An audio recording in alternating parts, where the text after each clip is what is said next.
Today marks 1572nd day of day lessons, day reflections. Today we'll speak about one topic that is very interesting for me, and this is bad company corrupts good character.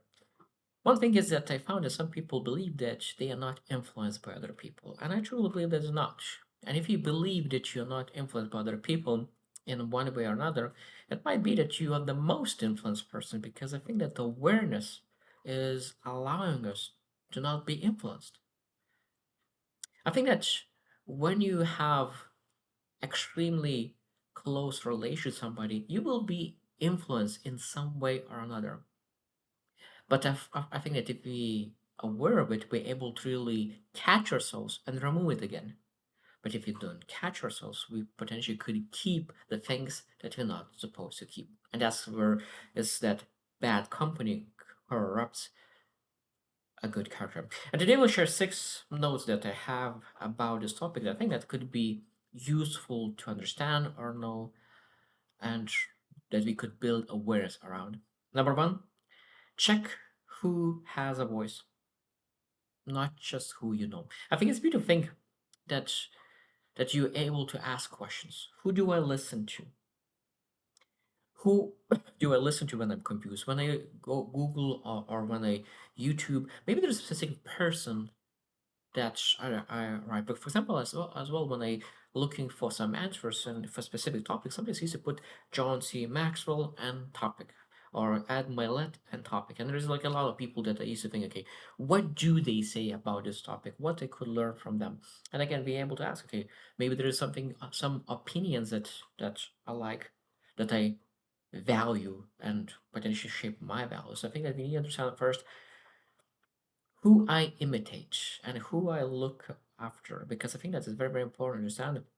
Even the people that we admire, it might be that we admire for different reasons, because one person could be great in one thing but terrible in other things. So we're not supposed to blend them together. So bad company is sometimes bad company for the character, for the values, so we can really learn from them for the skills.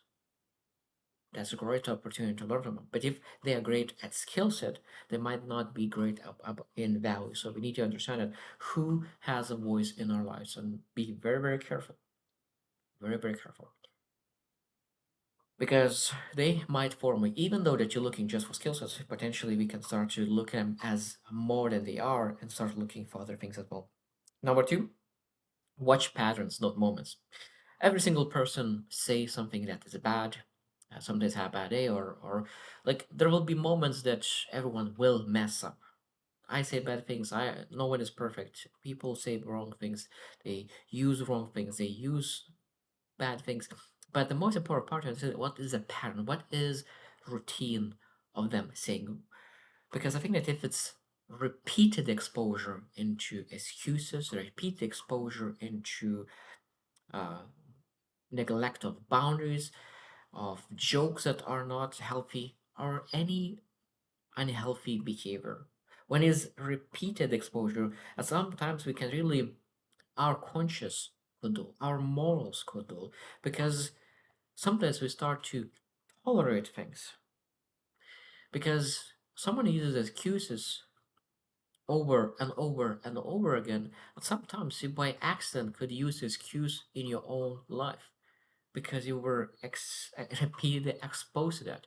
And you start to believe that that might be an option for you as well. If he is able to, why not you? And I think that's a terrible, terrible place to be in. And that because that corrupts the truth. Number three, distinguish friendship from formation. I think that's very, very important to understand that you're able to love deeply people. You're able to work with them, learn from them in many areas, as I said, in skill sets. But when you look into your moral compass, your values, your aspirations, your visions, you're not supposed to allow their beliefs to contradict ours, your convictions. So that means that our friendships are able to improve our skill sets, but not our values, because our values are our convictions are extremely important. And we're not supposed to allow people who potentially have worse values, worse morals, because of course, if you have friendship who has amazing values, amazing morals, and you are aspire to become, that's a great formation.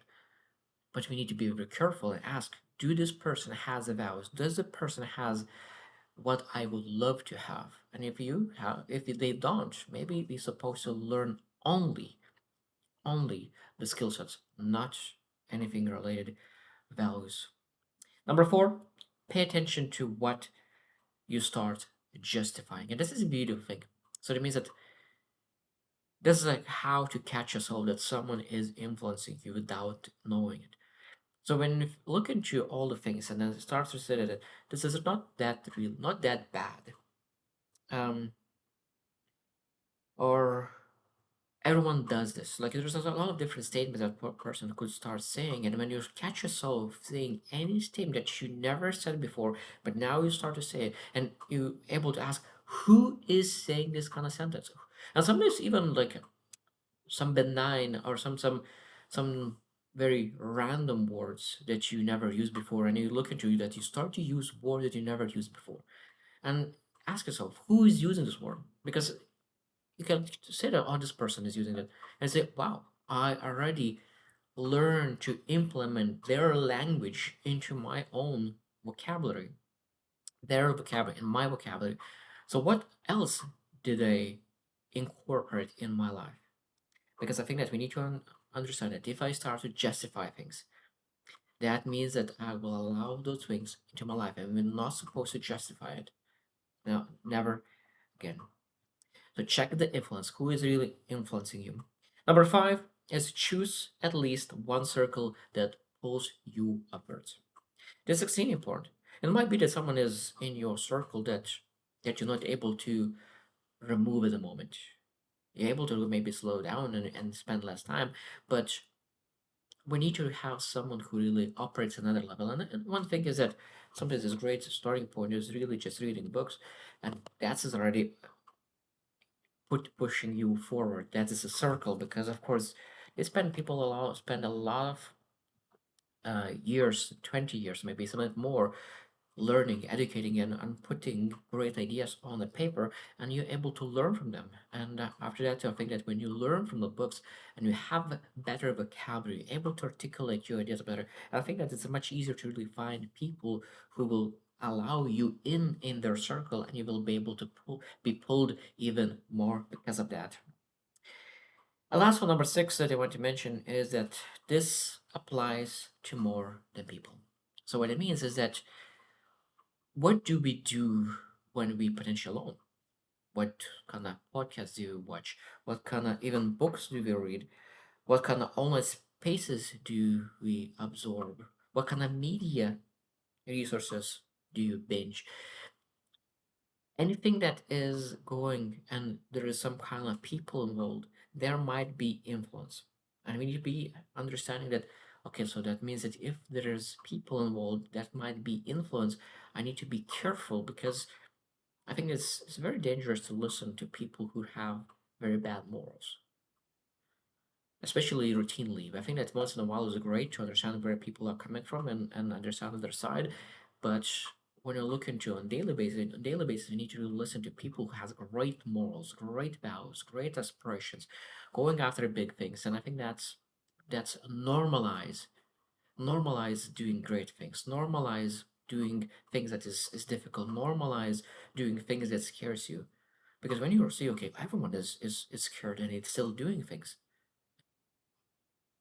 that means that you will put you forward. But if you say that you spend time with people who make excuses, procrastinate, everyone is making excuses, everyone's procrastinate, it's normal that for me that I procrastinate. No, it's not normal. It's normal for mediocre people, not for people who pursue greatness. And when you're surrounded by great people, you are elevated into greatness as well. So I think that's extremely important. That's why there is always statement that you will become in 5 years. You'll become an average of your five people that you spend the most time with, and then that's why it's so important to understand that bad company corrupts your character, but at the same time, great company elevates your character. That's why it's so important to look for look for an environment to able to elevate your character. So I hope you choose win and see you tomorrow.